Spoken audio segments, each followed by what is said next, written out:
राजीव और सरिता की प्रेम कहानी। शॉपिंग मॉल में सरिता अपने लिए कुछ सामान खरीद रही थी, जहां उसकी मुलाकात राजीव से हुई। दोनों की नज़र एक दूसरे पर पड़ी तो दोनों एक दूसरे को देखते ही रह गए। सरिता राजीव को देखकर हल्की सी मुस्कुराई, राजीव भी उसे देखकर मुस्कुराया। राजीव ने बड़ी हिम्मत करके सरिता के पास जाकर कहा, शायद हम दोनों कहीं मिले हैं।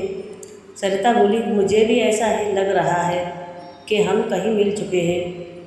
इस तरह से दोनों खड़े होकर बातें करने लगे। बातें करते करते राजीव ने कहा, हम ऐसे खड़े होकर कब तक बातें करते रहेंगे? चलो किसी रेस्टोरेंट में बैठकर बातें करते हैं। दोनों एक रेस्टोरेंट में जाते हैं। वहाँ पर घंटों बातें करते करते एक दूसरे का फ़ोन नंबर ले लेते हैं। इस तरह से अब दोनों के बीच प्रेम कहानी शुरू हो गई। राजीव के पिता एक बड़े व्यापारी थे, जबकि सरिता के पिता एक गरीब लोहार थे। राजीव के लिए बड़े बड़े घरों से शादी के लिए रिश्ते आने लगे, जिसे राजीव मना किया जा रहा था। धीरे धीरे इस बात की खबर राजीव के माता पिता को चल गई कि राजीव किसी के साथ रिलेशन में है।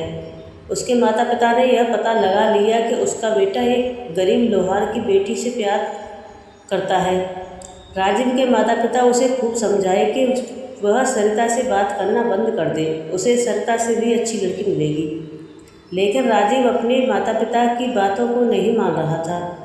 एक दिन राजीव के माता पिता सरिता के घर पहुँचे। उस दिन सरिता घर पर अकेली थी। सरिता ने घर का दरवाज़ा खोला तो देखा राजीव के माता पिता खड़े थे, लेकिन सरिता को यह पता नहीं था कि वे राजीव के माता पिता हैं। सरिता ने कहा, जी कहिए, मैं आपकी क्या सेवा कर सकती हूँ? राजीव के पिता ने कहा, मुझे आपके पिताजी से बात करनी है, उन्हें बुलाओ। सरिता ने बहुत ही विनम्र भाव से कहा, मेरे पापा बाजार गए हैं, कृपया आप बैठिए, अभी आते होंगे।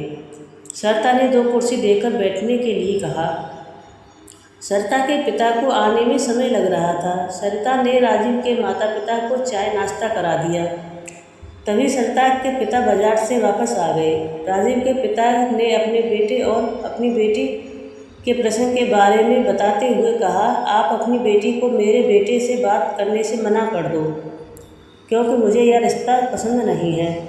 मैं अपने बेटे की ऊंचे खानदान में शादी करना चाहता हूँ। सरिता के पिता ने राजीव के पिता से कहा, साहब, आज से मेरी बेटी आपके बेटे से बात नहीं करेगी, मैं आपको वचन देता हूँ।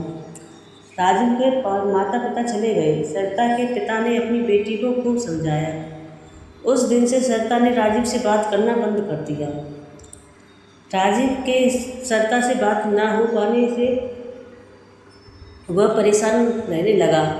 अब राजीव ने घर का खाना पीना सब छोड़ दिया। इस बात की खबर उसके माता पिता को चल गई कि राजीव की तबीयत बहुत खराब हो गई है, जिसके कारण राजीव को किसी बड़े अस्पताल में भर्ती करवाना पड़ा। अस्पताल में उसकी हालत बुरी देखकर उसके माता पिता ने निर्णय लिया कि हम सरिता के पिता से उनकी बेटी का हाथ मांगेंगे।